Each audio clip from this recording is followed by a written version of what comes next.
et spiritualis uncium,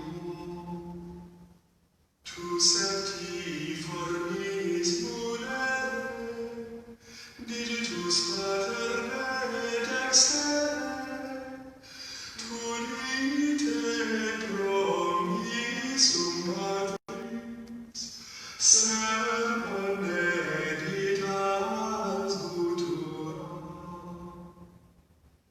Accendendum en sanctimus, in fundamorem cordibus, in firma nostri corporis, virtute firmans permetti.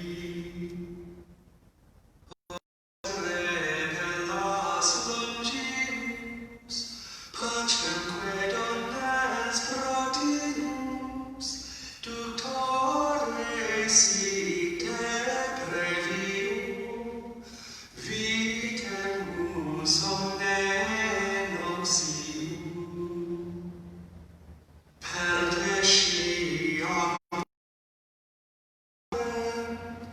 nos camus atque filium, teque utriusque spiritum, credamus omni tempore. Deo Patris sit gloria, et Filio quia mortuis, surrexit ad Paraclito, in saeculorum saecula. Amen.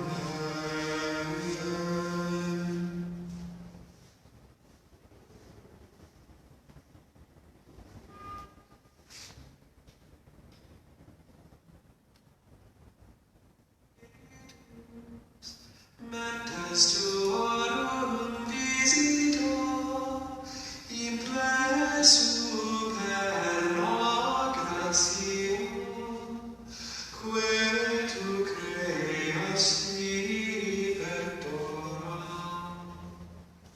qui diceris Paraclitus, oltissimi donum Dei, fontibus inis caritas, et spiritualis uncium. Tu septi formis munere, digitus pater benedextere, tunite promissum Patris, sed benedictas futura. Accendendum en sanctimus, in fundamorem cordibus, in firma nostri corporis, virtute firmans permetti. Semper redellas longimus, pacemque donnes protinus, ductore site brevium, vitemus omne noxium. Per te sciamus da Patrem, nos camus atque filium, teque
Bonjour, chères paroissiennes et paroissiens.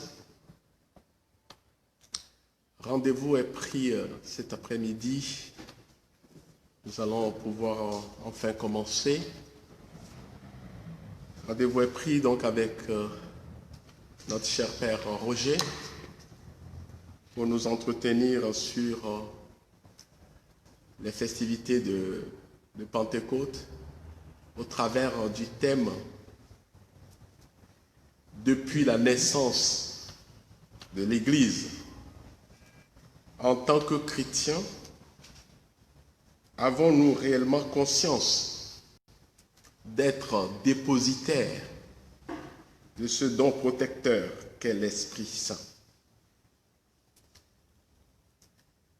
Alors, sans transition, Père Roger, c'est à vous. Merci beaucoup.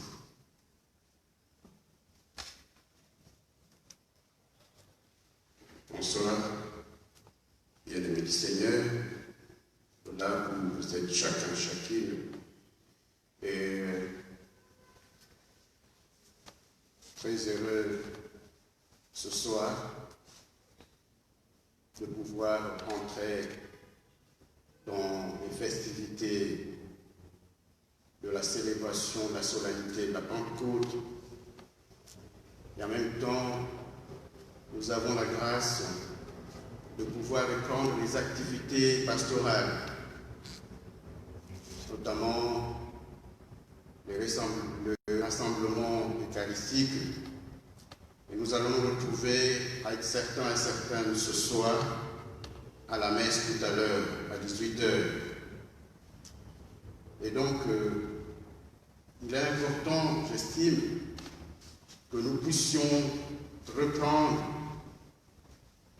ces activités dans un climat de prière. Et heureusement pour nous que nous entrons, nous reprenons avec la célébration de la Pentecôte. Et donc, nous attendons ce don de l'Esprit, cet Esprit que nous avons reçu à notre baptême, à notre confirmation. Dieu qui habite en nous par son Esprit, cet Esprit qui fait de nous de fils et de filles de Dieu, un esprit d'unité, esprit de concorde, esprit de paix, esprit d'amour. Et donc nous ne pouvons rien faire sans l'Esprit Seigneur, sans l'Esprit Saint. Et je pensais qu'il était, avec bien sûr les membres de l'EAP, qui ont proposé ce petit temps de méditation, je pensais avec eux, nous avons pensé qu'il était important de pouvoir nous mettre dans ce climat de prière, climat de méditation, pour que nous attendions comme les apôtres qui étaient au Cénacle avec Marie, en prière le don de l'Esprit. Alors, je ne veux pas ici faire un cours sur l'Esprit, mais c'est juste que donner de pistes de méditation, pistes qui nous aident chacun à réfléchir sur l'importance de l'Esprit Saint dans notre vie de chrétien, vie de croyant, dans la vie de l'Église, dans notre vie de foi. L'importance de l'Esprit Saint dans ce monde. Et alors, vous avez entendu la chanson, cet hymne à l'Esprit Saint, hymne de l'Église. C'était en latin, nous allons commencer par là, le reciter en français. Le Veni Creator, viens Esprit Saint, viens Esprit Créateur nous visiter, viens éclairer l'âme de tes fils, emplis nos cœurs de grâce et de lumière. Toi qui créas toutes choses avec amour, toi le don, l'envoyé du Dieu très haut, tu t'es fait pour nous le défenseur. Tu es l'amour, la source vive, force et douceur de la grâce du Seigneur. Donne-nous les 7 dons de ton amour, toi le droit qui œuvre au nom du Père, toi dont tu nous promis le règne et la venue, toi qui inspires pour chanter. Mais à nous ta clarté, embrase-nous, à nos cœurs répand l'amour du Père. Viens fortifier nos cœurs, nos corps dans leur faiblesse, et donne-nous ta vigueur éternelle. Chasse au loin l'ennemi qui nous menace. Hâte-toi de nous donner la paix, afin que nous marchions sous ta conduite et que nos vies soient lavées de tout péché. Fais-nous voir le visage du Très-Haut et révèle-nous celui du Fils. Et toi, l'Esprit commun qui le rassemble, viens à nos cœurs qu'à jamais nous croyons en toi. Gloire à Dieu, notre Père dans les cieux. Gloire au Fils qui monte des enfers. Gloire à l'Esprit de force et de sagesse dans tous les siècles des siècles. Amen. Alors, comme je viens de le dire, l'important pour moi, ce n'est pas les questions que les gens vont poser, s'il y en a, ce n'est pas nécessaire, mais l'important, c'est que nous puissions ensemble essayer de méditer, de prier, que chacun ait le temps de pouvoir penser à sa manière de vivre, d'accueillir l'Esprit du Seigneur, l'Esprit Saint. Comment l'accueillons-nous? Comment sommes-nous ouverts à son action? Comment sommes-nous à son écoute? Comment nous nous laissons conduire par lui? Comment nous nous laissons éclairer dans notre vie, dans nos tâches quotidiennes? Comment nous nous laissons imprégner de son onction afin que ce que nous faisons soit pour la gloire de Dieu et pour le salut de nos frères et nos sœurs. Esprit Saint, Esprit Créateur, qui est ou qu'est-ce que l'Esprit Saint? Comment pouvons-nous le connaître? De quelle façon allons-nous à lui et lui vient à nous? Qu'est-ce qu'il fait?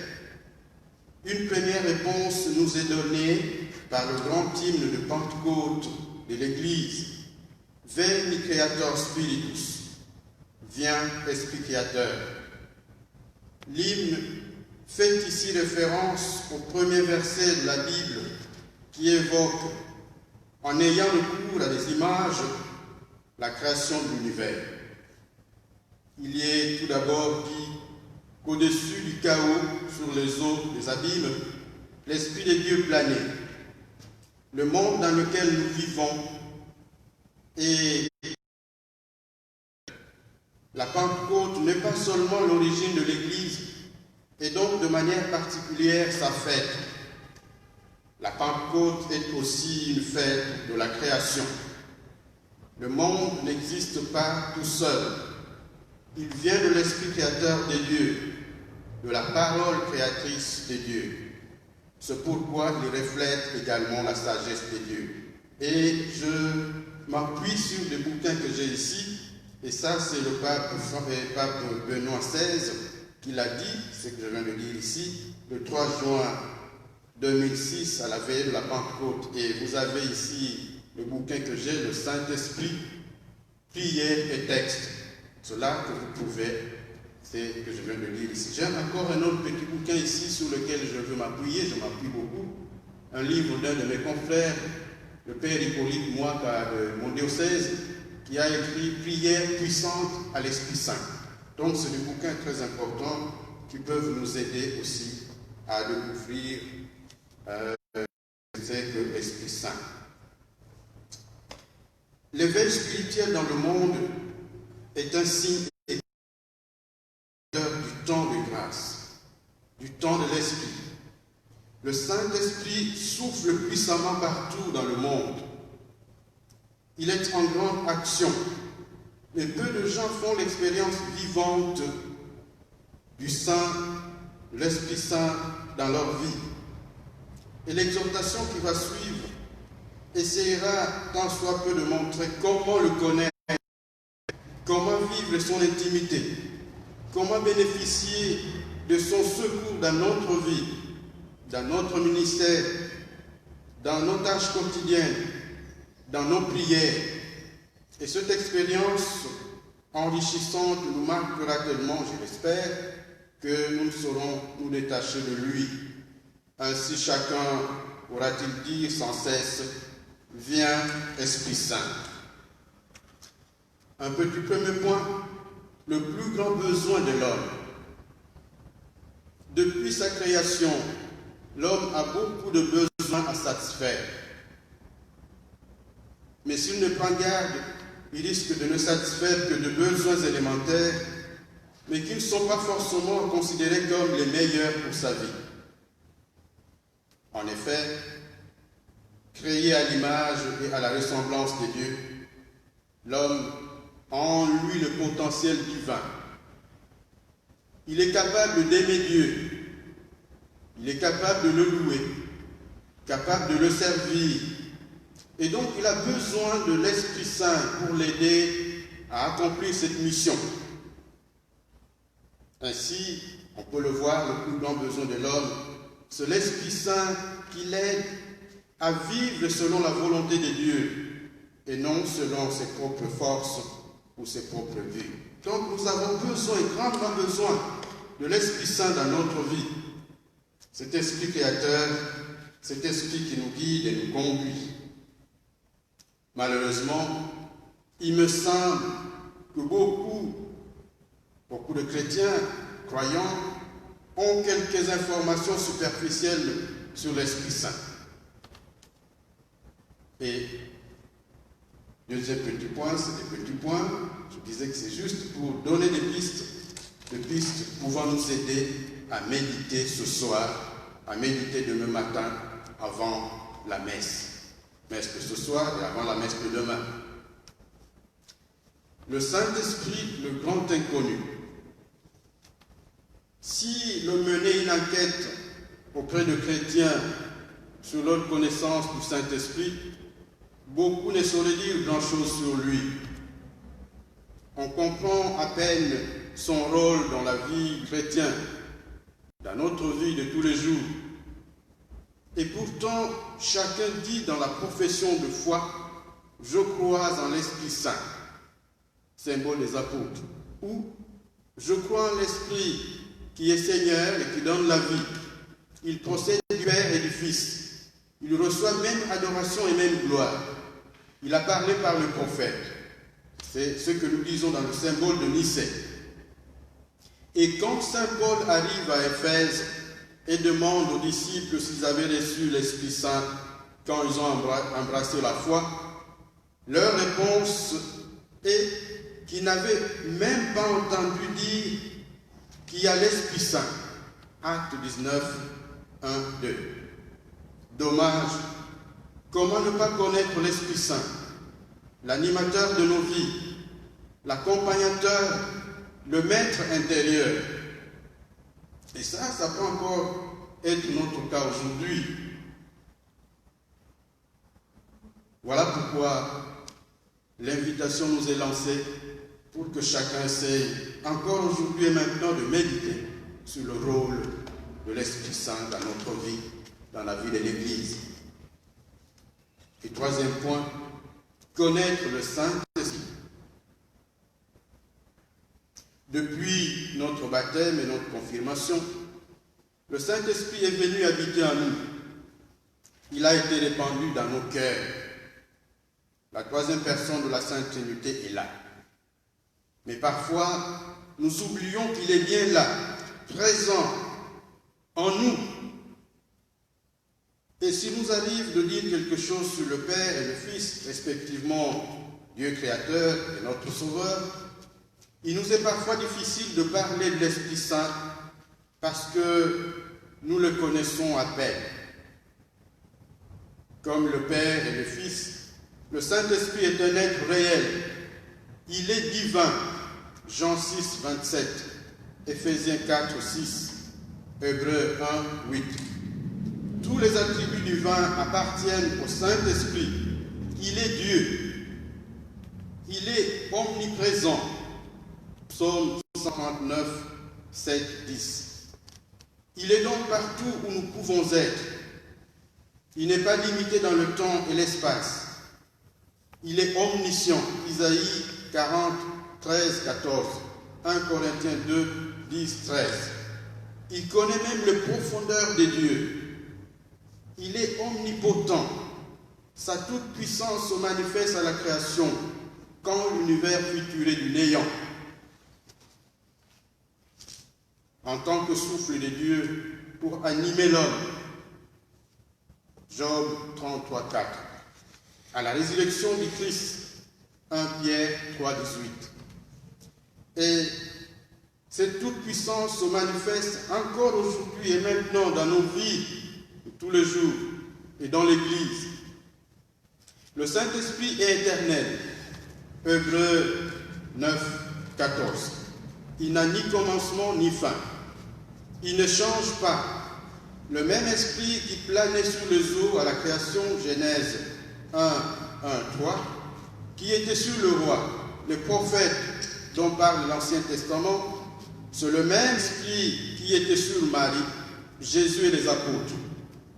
C'est le même esprit que nous avons reçu lors de notre baptême et de notre confirmation, et de tous les titres et symboles de l'esprit, au feu, colombe, etc., qui le font apparaître comme quelque chose de divin. Seul le titre de Paraclet ou consolateur dit de lui qu'il est une personne. Et je prierai le Père, dit Jésus, et il vous donnera un autre Paraclet, un autre défenseur, un autre consolateur, pour qu'il soit avec vous à jamais. Jean 14, 16. Plus loin, il dit, il me glorifiera. Jean 16, 14. L'Esprit Saint est donc une personne. C'est un être réel, doué d'intelligence, de volonté, et qui a des émotions. 1 Corinthiens 12, 10, 11, Romains 8, 26, 27, 1 Corinthiens 12, 11, Actes 20, 28, Éphésiens 4, 30, Galates 4, 6, Actes 13, 2, Actes 5, 3, 4, 5, 9 et 10, Actes 7, 51 et 1 Thessaloniciens 5, 19. Et chez Jean, la relation de Jésus-Christ à l'Esprit Saint a comme modèle la relation de Jésus au Père. Voyez, le Père rend témoignage au Fils, Jean 5, 32 et 37, Psaume 8, 18, et l'Esprit Saint rend témoignage à Jésus, Jean 15, 26. Le Fils ne parle pas de lui-même, mais de tout ce qu'il a entendu du Père, Jean 8, 28, 12, 49. L'Esprit Saint non plus ne parlera pas de lui-même, mais dira ce qu'il aura entendu du Fils. Jean 16, 23. Si Jésus glorifie le Père, Jean 8, 69, Jean 17, 1, l'Esprit lui glorifie Jésus, Jean 6. Et comme on le voit, le Saint-Esprit a une identité.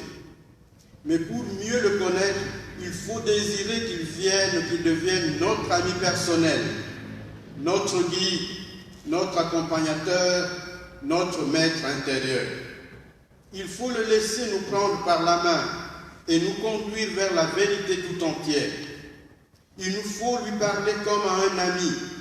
Il nous faut chercher à intensifier notre intimité avec lui. Donc il faut désirer l'Esprit Saint, il faut l'appeler à notre secours, il faut lui demander qu'il vienne à notre secours. Et il est là, toujours là, au fond de nos cœurs, dans notre vie de tous les jours pour nous secourir. 4. La communion avec le Saint-Esprit. Connaître le Saint-Esprit doit avoir comme corollaire l'affection, l'intimité, la communion avec lui. C'est une relation intrinsèque qui doit être vécue avec le Saint-Esprit. Vraiment soif d'être aimé, d'être invité. Et quand il est aimé, l'Esprit Saint se laisse aimer et se dévoile. Son plus grand souhait, c'est d'être en communion avec nous. Et Saint Paul l'a compris et le dévoile dans ce verset de souhait aux Corinthiens. La grâce du Seigneur Jésus-Christ, l'amour de Dieu et la communion du Saint-Esprit soient avec vous tous. 2 Corinthiens 13, 13. Par là, la vie chrétienne, c'est une vie de cohabitation avec le Saint-Esprit. Faire un avec lui ouvre au déploiement de sa puissance. 5. Faire l'expérience de la puissance du Saint-Esprit. Le Saint-Esprit est une personne divine, mais c'est peu à peu et surtout après la Pentecôte que l'évidence de la révélation du Saint-Esprit est manifeste. Pour nous en convaincre, dans l'Ancien Testament, le Saint-Esprit est présenté comme une puissance, une force divine qui confère par l'onction l'huile aux rois, aux prophètes, aux prêtres le pouvoir d'exercer leurs fonctions, leur ministère. 1 Samuel 10, 1, 2 Rois 11, 12, 1 Roi 19, 15, 16, Exode 29, 44. Et dans le Nouveau Testament, avant la Pentecôte, l'on voit déjà ce que sont la personne du Saint-Esprit et sa puissance dans l'annonce à Marie et dans la visitation de Marie à sa cousine Élisabeth. En effet, lors de l'annonciation à Marie, désignée Mère des dieux par l'archange Gabriel, Luc 1, 26, 36, Marie est troublée. Comment cela se fera-t-il, puisque je ne connais pas d'homme, dit-elle. La réaction de l'ange, de l'archange est sans faille. L'Esprit descendra sur toi. La puissance du Très-Haut te prendra sous son nom. C'est pourquoi le saint enfant qui naîtra de toi sera appelé Fils de Dieu. Luc 1, 35. Avec la présence du Saint-Esprit et sa puissance, l'impossible devient possible. À la visitation, dès la salutation de Marie, Élisabeth et son enfant furent remplis du Saint-Esprit. Et Jean-Baptiste, durant son ministère, témoignait déjà de Jésus par la puissance de l'Esprit Saint. Aux prêtres et lévites envoyés de Jérusalem par les Juifs pour demander son identité, Jean-Baptiste répondait, sans embâge, qu'il n'était point le Christ. Alors pourquoi baptises-tu ? Lui demande-t-il. Jean leur répondit, moi je baptise dans l'eau. Au milieu de vous se tient celui que vous ne connaissez pas. Il vient après moi et je ne suis pas digne de nouer la lanière de sa sandale. Jean 1, 26, 27. Le lendemain, pour attester son témoignage, Jean-Baptiste vit Jésus venir à lui et dit, voici l'agneau de Dieu qui ôte le péché du monde. Celui dont je disais, après moi vient un homme qui est passé devant moi, parce qu'il existe avant moi. Je ne le connaissais pas. Mais si je suis venu baptiser dans l'eau, c'est pour qu'il fût manifesté à Israël. Jean 1, 29, 31. Il fit encore cette déclaration. J'ai vu l'Esprit, tel une colombe descendre du ciel et demeurer sur lui. Et je ne le connaissais pas. Mais celui qui m'a envoyé baptiser dans l'eau, celui qui m'a dit, celui sur lequel tu verras l'Esprit descendre et demeurer, celui qui baptise dans l'Esprit Saint. Et moi je vis et j'atteste qu'il est, lui, le Fils de Dieu. Jean 1, 32, 34. Jésus est le Fils de Dieu, atteste Jean-Baptiste. Il est le Messie rempli du Saint-Esprit. Et Jésus lui-même le déclare en citant les paroles du prophète Isaïe. L'Esprit du Seigneur est sur moi. Il m'a envoyé annoncer la bonne nouvelle aux pauvres. Luc 4, 18. Le ministère de Jésus s'exerçait sous la puissance de l'Esprit Saint. Par des signes et des prodiges, il témoignait qu'avec lui le royaume de Dieu est tout proche. Il avait choisi des apôtres des disciples pour qu'à son retour à son Père, ceux-ci continuent sa mission. Mais il devait être revêtu de la puissance de l'Esprit Saint pour être à la hauteur de cette mission. Et pour cela, Jésus dit à ses apôtres de demeurer dans la ville jusqu'à ce qu'ils soient revêtus de la force d'en haut. Luc 24, 49. Et Luc, dans les Actes des Apôtres, parle de la puissance que les apôtres recevraient. Le Saint-Esprit survenant sur eux, ils seront alors le témoin de Jésus à Jérusalem, dans toute la Judée, à Samarie jusqu'aux extrémités de la terre. Acte 1, 8. Cette force résidait dans le revêtement de la puissance de l'Esprit Saint. Et c'était la Pentecôte que les apôtres furent baptisés de feu et du Saint-Esprit. Ils rendaient avec joie témoignage de la résurrection du Seigneur, et une grande grâce reposait sur eux. Acte 4, 33. Ils ont fait l'expérience de la puissance du Saint-Esprit, et le Saint-Esprit était d'un grand secours pour leur ministère. Et alors, voilà, c'est le petit point que je développe. Donc, c'est des pistes de réflexion, des pistes de méditation. Je passe au point 6, qui sera peut-être le dernier aussi. Le Saint-Esprit, une aide précieuse. Les promesses de Jésus sur la venue du Saint-Esprit prouvent que le Saint-Esprit est d'un grand secours pour les disciples de Jésus. Jean 14, 16, 18, Jean 16, 13, 15. Et toute notre vie doit être marquée de sa présence. Jésus savait que ce disciple avait besoin de la puissance du Saint-Esprit pour faire face à la force de résistance et d'opposition qu'il rencontrerait dans le monde. Il savait que pour vaincre les forteresses d'incrédulité, de méchanceté, de haine, de division, d'indifférence, de mépris, ses disciples devaient être assistés par le Saint-Esprit. Alors, bien-aimés du Seigneur, que pouvons-nous faire sans l'aide du Saint-Esprit? Il doit être de notre vie. Comment être bon parent sans l'aide du Saint-Esprit? Comment être bon enfant sans son secours? Comment être bon prêtre sans l'aide du Saint-Esprit? Comment bien vivre sa vie chrétienne? Comment bien exercer, assumer ses tâches quotidiennes sans le secours de l'Esprit Saint? On a besoin de ces instructions pour mieux mener sa vie sur cette terre. Comment comprendre la parole de Dieu sans lui qui a inspiré les écrivains sacrés? Comment témoigner de Dieu, exercer le ministère sans lui? Comment prier sans son aide? Le Saint-Esprit est prêt à nous aider, mais il attend notre appel à son aide. Il faut lui dire ce qu'on a à faire et l'inviter à s'y impliquer. Et pour réussir dans ce que nous avons à entreprendre, un conseil biblique nous enseigne qu'il faut méditer la parole de Dieu nuit et jour. Josué 1, 8.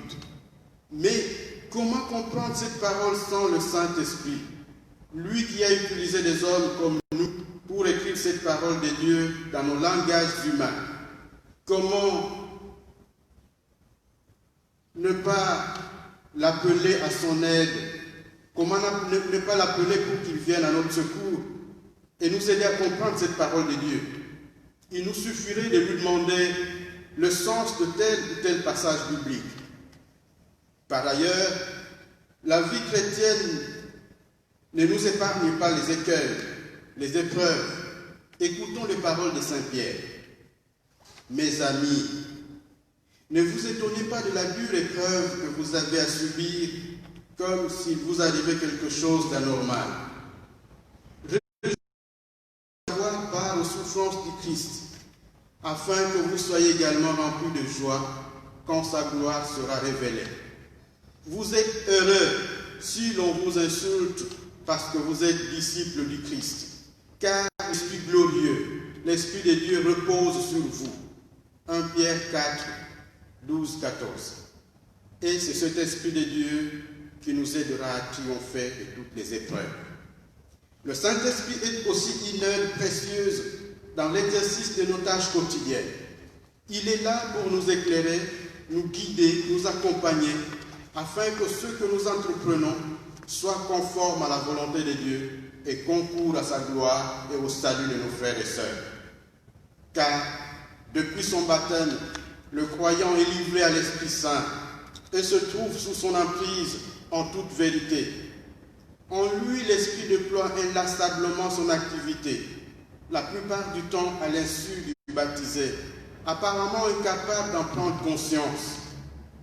Mais en lui demeure encore une autre force et une autre activité qui, elles aussi, ne sont pas faciles à localiser ou à identifier et qui marquent toute son existence d'ambiguïté insurmontable. Ce dynamisme aussi étranger à la vie de l'esprit que saint Paul indique par ce vocable de chair. Et donc toute la vie chrétienne, en effet, que ce soit sur le plan individuel ou sur celui communautaire, dépend de la manière à peu près correcte de vivre cette lutte et de distinguer celui qui tient la première place. Ou bien quelqu'un est réellement et il est conduit par lui, Romains 8, 14, et se laisse enseigner par son onction, 1 Jean 2, 27, et en ce cas-là, tout est possible, même l'impossible ou les miracles. Ou bien à l'opposé, il est sous l'emprise de la chair, celle-ci prend alors la direction et cela ouvre la voie à toutes les illusions, au moment même où l'on se croit conduit par l'Esprit. Cependant, bien-aimés du Seigneur, saint Paul nous rassure. Vous n'êtes pas dans la chair, mais dans l'Esprit, puisque l'Esprit de Dieu habite en vous. Qui n'a pas l'Esprit du Christ ne lui appartient pas. Ainsi donc, mes frères, nous sommes débiteurs, mais non point vers la chair, pour devoir vivre selon la chair. Car si vous vivez selon la chair, vous mourrez. Mais si par l'Esprit, vous faites mourir les œuvres du corps, vous vivrez. En effet, tous ceux qu'anime l'Esprit de Dieu sont fils de Dieu. Aussi bien n'avez-vous pas reçu un esprit d'esclave pour retomber dans la crainte. Vous avez reçu un esprit de fils adoptif qui vous fait crier Abba, Père. Pareillement, l'Esprit vient au secours de notre faiblesse, car nous ne savons pas que demander pour prier comme il faut.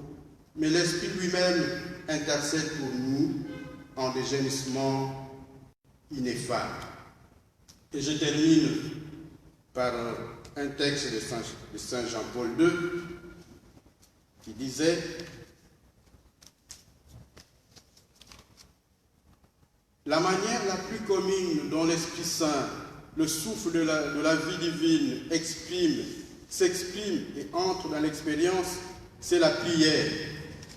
L'Esprit Saint inspire la prière au cœur de l'homme dans la diversité illimitée des situations, conditions favorables ou contraires à la vie spirituelle et religieuse. La prière demeure toujours la voix de ceux qui apparemment n'ont pas de voix. Cette voix résonne toujours la violente clameur attribuée au Christ par la lettre aux Hébreux. La prière est aussi la révélation de cet abîme qu'est le cœur de l'homme, une profondeur qui vient de Dieu et que Dieu seul peut combler précisément par l'Esprit Saint. Non seulement il nous amène à prier, mais il nous guide à l'intérieur dans la prière, compensant notre insuffisance, remédiant à notre incapacité de prier. Notre époque difficile a particulièrement besoin de la prière. Beaucoup de personnes prennent conscience davantage de ce que malgré tout le progrès vertigineux de la civilisation, l'homme est menacé, l'humanité est menacée. Et face à ce péril, des individus cherchent la force capable de relever l'homme, de le sauver de ses erreurs et de ses illusions. Ainsi, il découvre la prière dans laquelle se manifeste l'Esprit. Voilà, frères bien-aimés, frères et sœurs bien-aimés, la méditation que je vous propose ce soir, pour que cela nous aide chacun et chacune à repenser au rôle,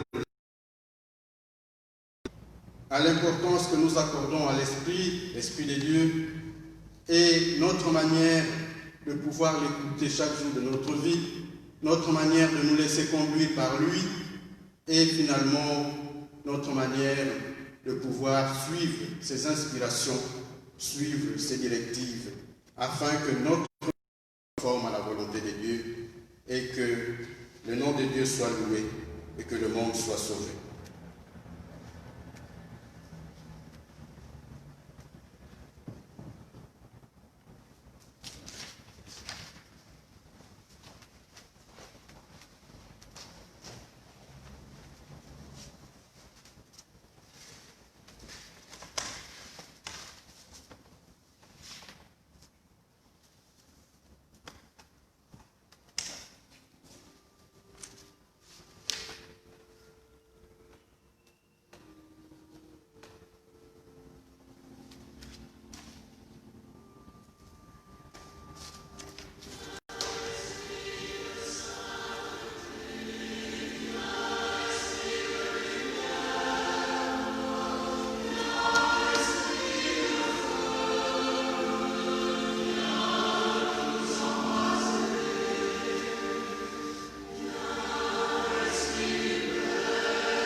Merci.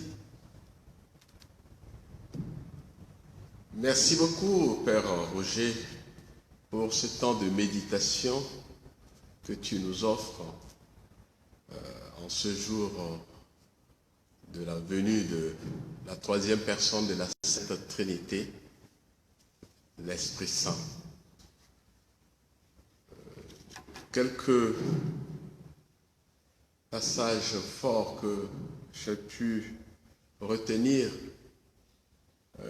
au regard donc de la thématique du jour. tu nous apprends, tu nous rappelles que la vie chrétienne ne nous épargne pas des épreuves. Justement, nous sommes dans une dure épreuve de la crise sanitaire que nous traversons en ce moment et qui rend la vie difficile au monde, qu'on soit chrétien ou non. Et justement, comme tu l'as si bien rappelé que le disait l'apôtre Pierre, notre vie chrétienne, malgré que nous soyons dans les mains du Saint-Esprit, ne peut pas nous enlever de l'épreuve, puisque l'épreuve est consubstantielle à la vie. Et je voudrais justement revenir sur cette parole du pape François, je cite, « Chacun dans sa route, dit le Concile, il ne faut donc pas se décourager quand on contemple des modèles de sainteté qui semblent inaccessibles.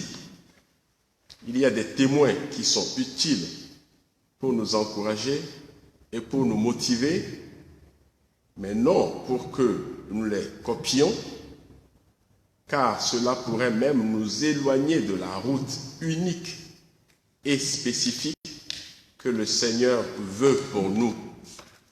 Ce qui importe, c'est que chaque croyant discerne son propre chemin et mette en lumière le meilleur de lui-même, ce que le Seigneur a déposé de vraiment personnel en lui, et qu'il ne s'épuise pas en cherchant à imiter quelque chose qui n'a pas été pensé pour lui. Nous sommes tous appelés à être des témoins, mais il y a de nombreuses formes existentielles de témoignage. Fin de citation. Je reviens sur ce que tu disais tantôt, Père Roger, que le Saint-Esprit a besoin d'affection, a besoin d'amour, a besoin de joie, etc. Eu égard aux épreuves ou à l'épreuve spécifique de crise sanitaire que nous traversons, Père Roger, qu'est-ce que tu pourrais nous ajouter pour pouvoir valoriser le baptême, notre baptême, cet Esprit Saint que nous avons reçu en tant que chrétiens, qui nous possède, je dirais, et qui nous guide sur notre chemin, notre marche vers celui qui est pour nous l'éclaireur, celui qui nous a laissé le défenseur et qui veillera sur nous jusqu'au jour où nous pourrions être devant cette face.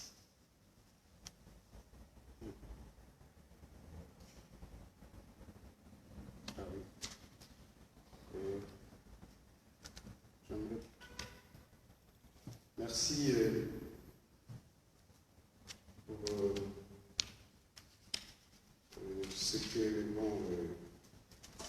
ce que vous avez mis là sur ce que le pape François nous dit.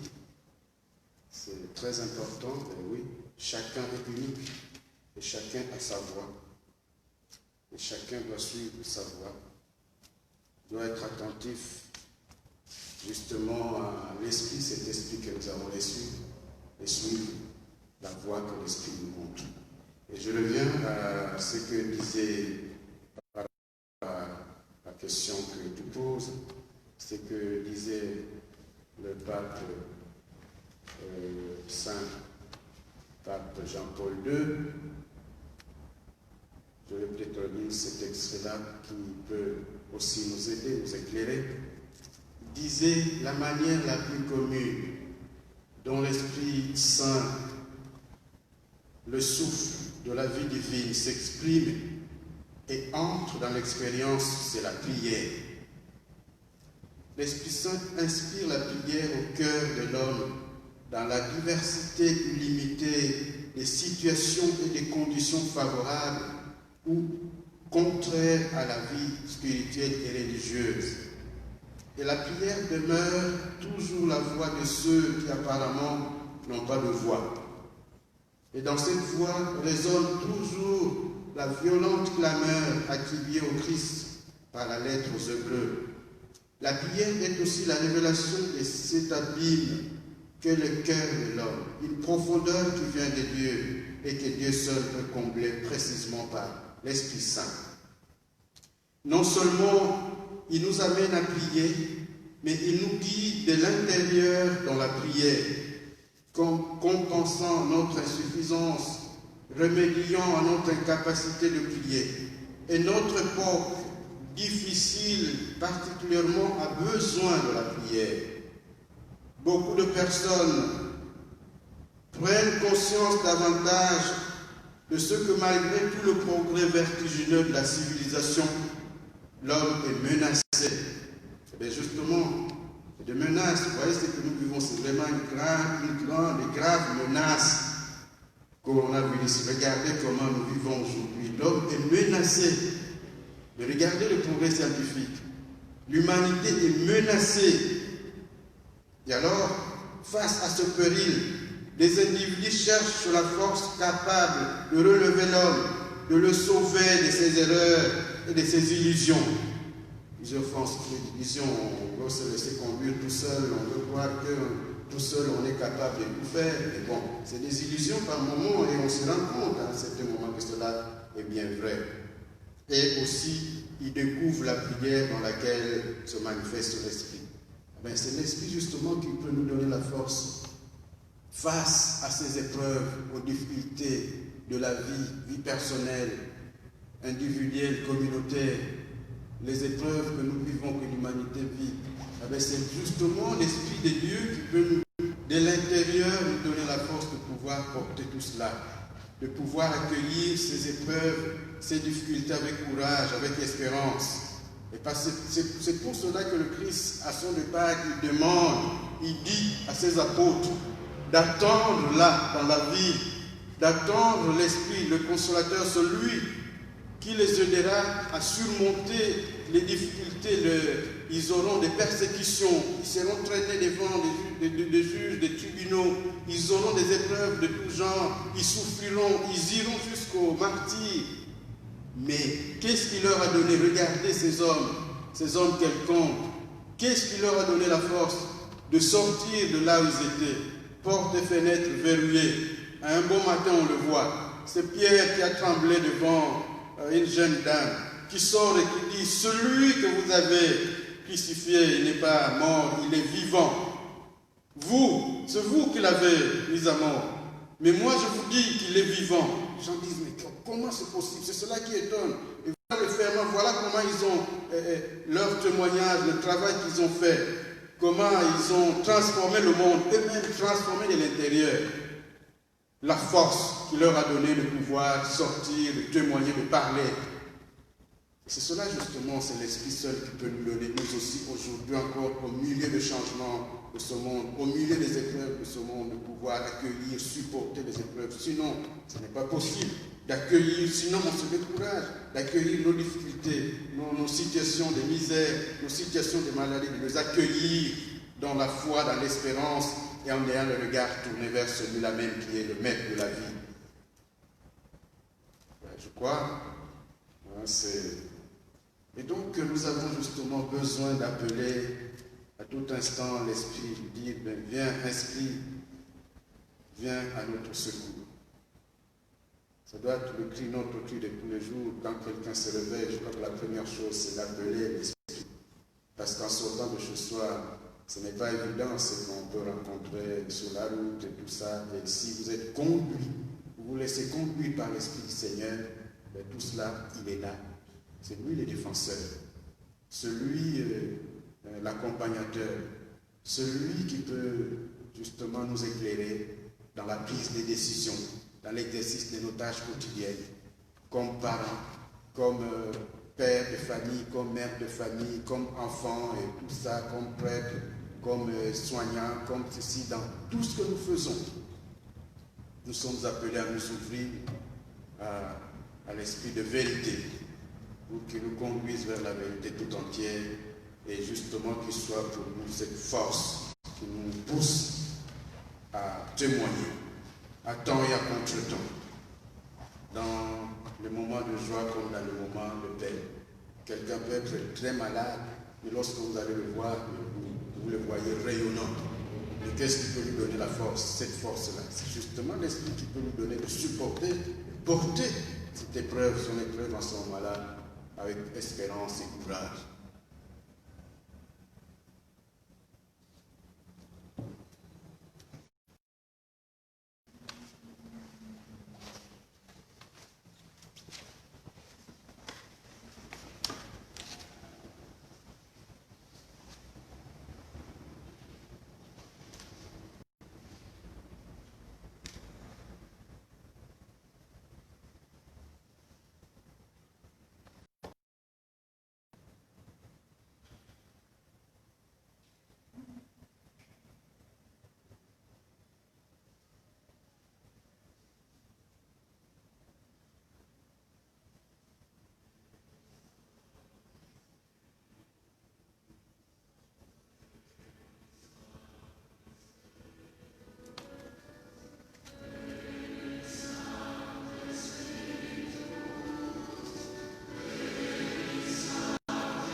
Envoie ton esprit, Seigneur, et tout sera créé. Tu renouvelleras la face de la terre. Viens, Esprit Saint, troisième personne de la Sainte Trinité. Père Roger, avant d'achever la méditation, tu nous invites ce soir, avant la célébration de la Sainte Pentecôte. Tu as dit, c'est le même esprit,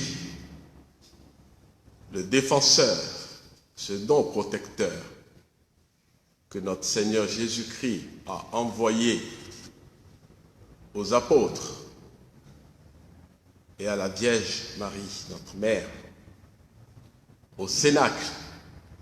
C'est le même esprit qui agit en nous aujourd'hui chrétiens. Et après une dure épreuve comme celle-ci que nous traversons et qui nous font des fois douter, quel mot d'encouragement quand tu nous dis que ce don de l'esprit est amour, joie, paix, patience, bonté, bienveillance, foi, humilité et maîtrise de soi. Et le pape Jean-Paul II, Saint Jean-Paul II, nous a toujours appris, n'ayez pas peur. Alors, quel mot d'encouragement pour continuer notre route, sachant que nous avons le même esprit, ce don protecteur, qui est l'Esprit Saint, sur notre chemin de vérité en marche vers le Seigneur.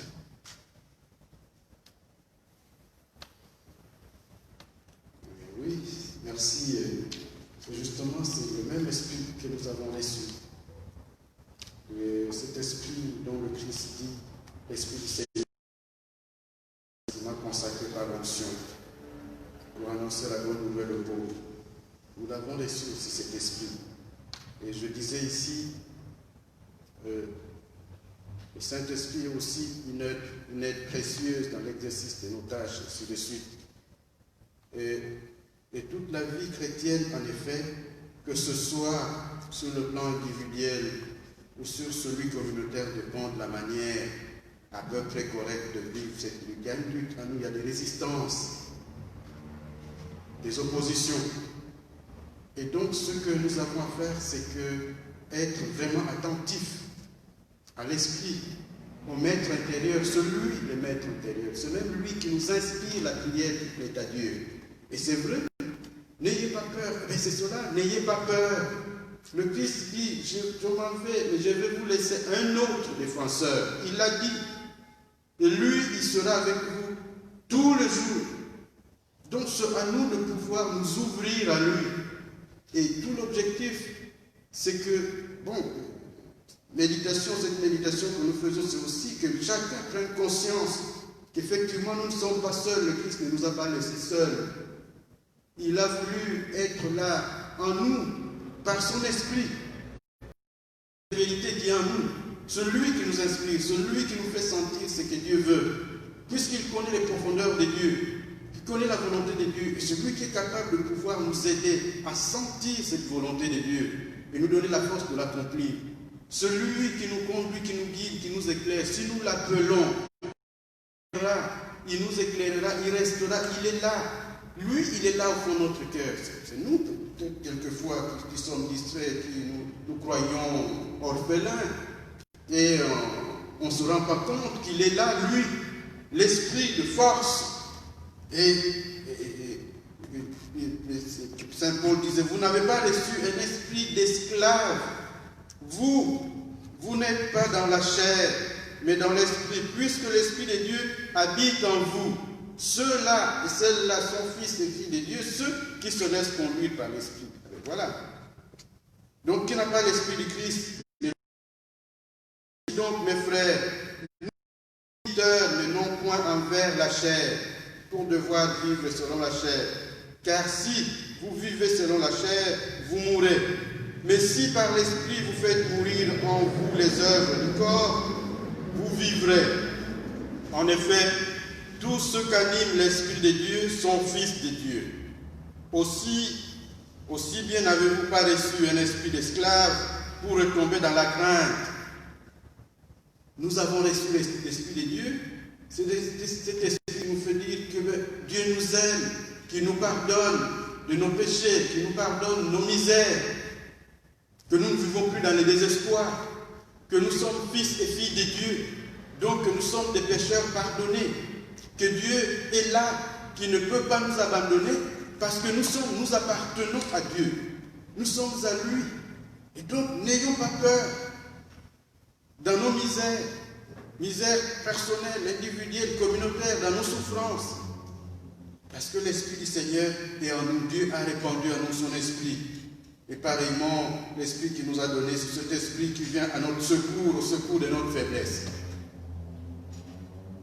C'est cet Esprit qui nous fait dire que Dieu est notre Père, qui nous fait dire que Jésus c'est ce Seigneur. Et nous allons l'entendre tout à l'heure dans l'Évangile, le Christ dit, celui dont il souffle sur ses apôtres, il leur dit, celui à qui vous remettrez ce péché, ils lui seront remis. Celui à qui vous retiendrez ce péché, ils lui seront retenus. Et donc, c'est le pardon de Dieu, c'est l'Esprit du Seigneur qui nous donne de pouvoir avoir accès à tout cela. Nous ne devons pas avoir peur parce que nous ne sommes plus des esclaves, nous sommes des fils et des filles de Dieu. Il a répandu son esprit dans nos cœurs. Et l'Esprit est là pour nous aider, pour nous accompagner, pour nous défendre devant le prince de ce monde. Jésus ne nous a pas abandonnés. Nous ne sommes pas seuls. Nous vivons des situations aujourd'hui de détresse, mais il est là, lui, l'Esprit de vérité, le feu, pour consumer, pour brûler les germes du mal. L'Esprit de sainteté. Alors nous devons entrer, nous devons nous laisser conduire par cet Esprit.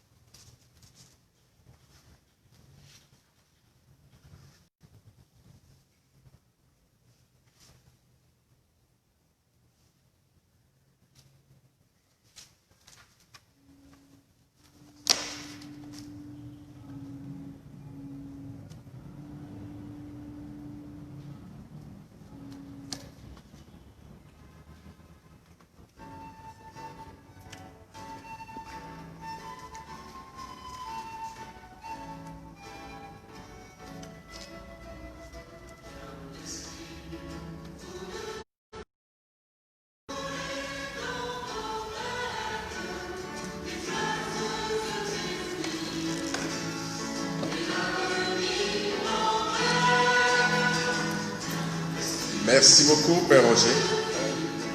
Et à tout à l'heure pour la célébration.